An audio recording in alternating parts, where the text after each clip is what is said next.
รอแล้วกันนะเอาไม่รอยพี่เขาเลยนะ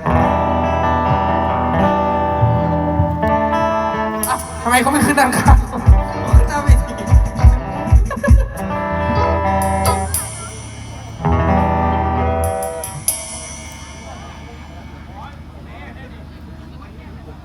ขอไม่รอยหน่อยครับพี่เอาขึ้นอย่างใดก็เดี๋ยวต้องข้างหน้ามันว่างเนาะถ้าเกิดว่าไอ้ข้างหน้าบ่มีคนก็ขึ้นมาไม่ได้พี่แล้วก็คอนวอยมาเก็บน้ำเด้อครับเราอีเนี่ยเด้อสวัสดีในช่วงนี้กันแล้วกันครับขอบคุณสำหรับที่จุลินด้วยกันแล้วกันครับผม